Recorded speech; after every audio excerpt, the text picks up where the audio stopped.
La crisis en una sociedad moderna.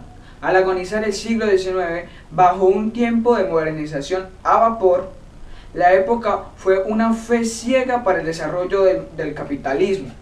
Y a partir de que Europa pierde sus últimas posiciones en América, fue cuando aparece el modernismo en este bullicioso continente. Los cambios económicos y políticos que sucedieron en Europa a finales del siglo XIX y a principios del siglo XX se estrecharon las relaciones entre la ciencia, el pensamiento, la sociedad y la política. En ese periodo de tránsito entre los dos siglos se pusieron en práctica las propuestas científicas y filosóficas que remontaban a la Ilustración. Los avances científicos fueron muy variados. La astronomía tuvo importantes cambios con las nuevas teorías acerca del origen del sistema planetario y con el descubrimiento de varias conformaciones estelares. Los grandes avances en la física y la química impulsaron las ingenierías que aplicadas a nuevos inventos dieron importantes resultados, como el telégrafo, el cine, el auto, la radio y la fotografía. Todo ese proceso de tecnificación estuvo al servicio de la modernización. Incluso hasta la guerra se modernizó. Los aviones nuevos se adaptaron para los combates, los autos se blindaron. La Primera Guerra Mundial expuso ante la ciencia universal una refinada estrategia de aniquilamiento colectivo. Estuvo marcada por la aparición de nuevas armas, como los tanques, los aviones bombarderos. El alcance mundial del conflicto estuvo determinado por la modificación a las relaciones socioeconómicas vigentes. La burguesía entra en crisis. La monarquía se hunde en Alemania, Rusia, Hungría y el Imperio Otomano. La bancarrota de las tradiciones de los valores burgueses tuvo una honda de repercusión en la conciencia de Europa.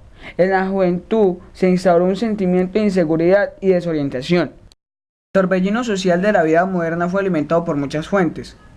Los descubrimientos de las ciencias físicas que cambiaron las imágenes del universo y el lugar de cada uno de él. La industrialización de la producción que transformó los conocimientos científicos en la tecnología.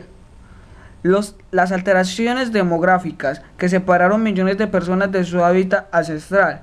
El crecimiento urbano rápido y menudo caótico. Los sistemas de comunicación de masas de desarrollo vertiginoso. El movimiento Generación del 98 tuvo su origen en el descontento nacido a causa del desastre del 98, la guerra contra los Estados Unidos y pérdida por Cuba, Puerto Rico, Filipinas y las últimas colonias españolas. Los componentes de esa generación ahondan en las consecuencias de la derrota y la decadencia de las virtudes cívicas, morales y culturales del país.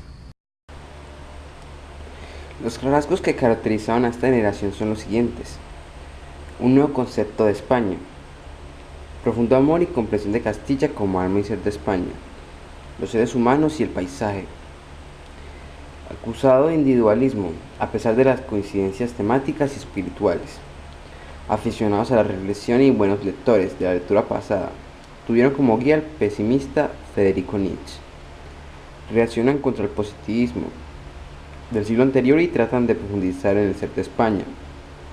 Crearon un estilo sencillo y sobrio, no extenso de elegancia y fuerza expresiva.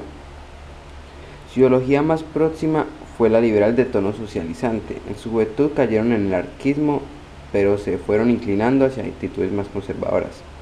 Apasionados cervantistas, decidieron de Don Quijote un símbolo, respetaron y admiraron a los escritores medievales y a ciertos clásicos.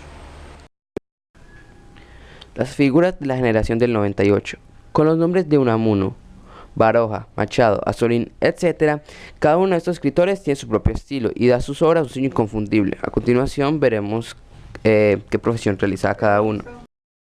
Apasionados por los problemas religiosos, se pasa de un anticlericalismo a una concepción cristiana de la vida, de la religión oficial.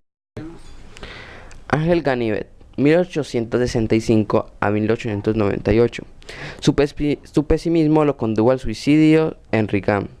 Ganivet en sus ensayos posee inquietudes comunes a las de Unamuno y Baroja. Su Idearium español en 1897 intenta descifrar e interpretar la esencia española. Miguel de Unamuno, 1864 a 1936. Se podría decir que es el líder de esta generación, pues poeta y ensayista. Por un enfrentamiento fue desterrado a la isla de Fuerteventura, pero él se negó a volver a España y residió en París, característico de su estilo y de sus preocupaciones. Su compleja ideología la expresó en sus ensayos, novelas, teatro y poesía. Sus tres obras importantes fueron Vida de Don Quijote y Sancho, 1905, Del sentimiento trágico de la vida y La agonía del cristianismo. En ella se encuentra su pensamiento, una concepción trágica y agónica de la vida, de su propia vida. Pío Baroja, 1873 a 1956. Nació en San Sebastián, espíritu anárquico e independiente, burlón y pesimista. Encontró en la novela el medio más apto para exponer sus ideas. Tiene un concepto muy negativo de la sociedad del siglo XX. Considera a la España como injusta, apegada a una moral muerta. Es por eso José Martín Ruiz, 1873 a 1967. Consagró su vida al periodismo y a la creación literaria de su triple faceta de novelista, ensayista y dramaturgo. Los grandes problemas o motivos de su labor fueron el tiempo como dimensión, la vida cotidiana y la española en su paisaje y su pasado. Posee un léxico riquísimo, gusta de los arcaísmos, síntesis de la justaposición y recrea un mundo lleno de sensibilidad y emoción.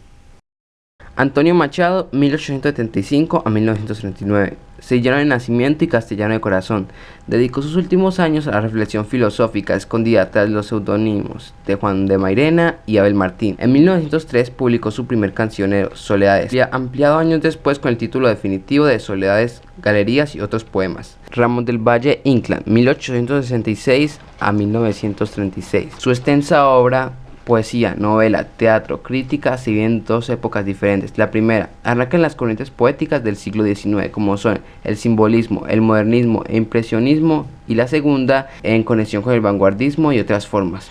La generación del 27, formada a partir de 1920, se podría decir que es la limpieza de todas las tendencias y actitudes manifestadas en la década anterior. Todos sus integrantes eligieron la poesía como medio de expresión, y secundariamente eligieron como medio el teatro y el ensayo. Estas son las siguientes tendencias que presentaron Ortega y Gasset en el libro. Búsqueda constante de la originalidad. Aplicar rigurosamente el principio del arte por el arte. Lucha contra el realismo, el prosaísmo y el romanticismo decadente. Sin embargo, algunos giraron hacia corrientes realistas y hasta aceptaron una retórica romántica. Aceptación en líneas generales de un surrealismo humanizado. Innovación fugaces ligadas a los más hemisferios del vanguardismo. La lengua poética se sustenta sobre la metáfora con todas sus variantes posibles, como imágenes, símbolos y alegorías. Acepta una escritura onírica vinculada a las corrientes ultraístas.